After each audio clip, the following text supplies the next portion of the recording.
Cream cheese cake കേട്ടിട്ടുണ്ട്. ഒരു 2 കൊല്ലം മുന്നേ ഭയങ്കര തരംഗമായിട്ട് യൂട്യൂബിലൊക്കെ കളിച്ച സാധനമാണ്. അപ്പോൾ ആ ഒരു ഐറ്റം ഉണ്ടാക്കാൻ വേണ്ടിയിട്ട് ഞാൻ കുറേ ദിവസമായി സാധനം വാങ്ങിക്കൊണ്ട് വെച്ചിട്ട്, പക്ഷെ ദിവസം ഓരോ കാരണങ്ങൾ കൊണ്ട് മുടങ്ങി പോവാണ്. ഇന്ന് പിന്നെ രണ്ടും കളിപ്പിച്ചിറങ്ങിയിട്ടുണ്ട്.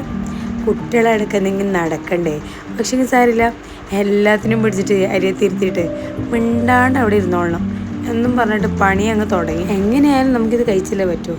പണ്ട് ഇത്താത്ത ഇങ്ങനെയുള്ള ഓരോ ഐറ്റംസ് ഉണ്ടാക്കുമ്പോൾ ഞാൻ പറയും, എന്ത് വരാന്താ, എന്ത് മെനക്കെടാ. പക്ഷേങ്കിലേ ആസ്വദിച്ചുണ്ടാക്കുമ്പോഴേ അങ്ങ് ഉണ്ടാക്കി പോക്കന്നെ. അതിലൊരു മെനക്കെടുമില്ല, ഒരു റിസ്ക്കും ഇല്ല. സംഭവം നമ്മളും ഇപ്പം ഈ പണിക്ക് ഇറങ്ങിയപ്പോഴല്ലേ ഇതിൻ്റെ കാര്യം, ഈ ഒരു ഗുട്ടൻസ് മനസ്സിലാവണേ. അങ്ങനെ അവസാനം ഞാനിതാ ആ ബിസ്ക്കറ്റിനൊന്ന് പൊടിച്ചിട്ട് ചിക്ക് ചിക്ക് ചിക്ക് ആക്കുന്നുണ്ട് കേട്ടാ. ഇനിയിപ്പോൾ ഉണ്ടാക്കിയ സാധനം കൊള്ളുമല്ലോ എന്നൊന്നും അറിയില്ല, അതെന്തായാലും കഴിച്ചിട്ട് പറയാം. എന്തായാലും ലുക്ക് വേണ്ടേ, ലുക്കിന് വേണ്ടിയിട്ടുള്ള പണിയാണ് കാണുന്നത് കേട്ടാ. പവർ വരട്ടെ. അപ്പോൾ എങ്ങനാ, ശരിയെന്നാ.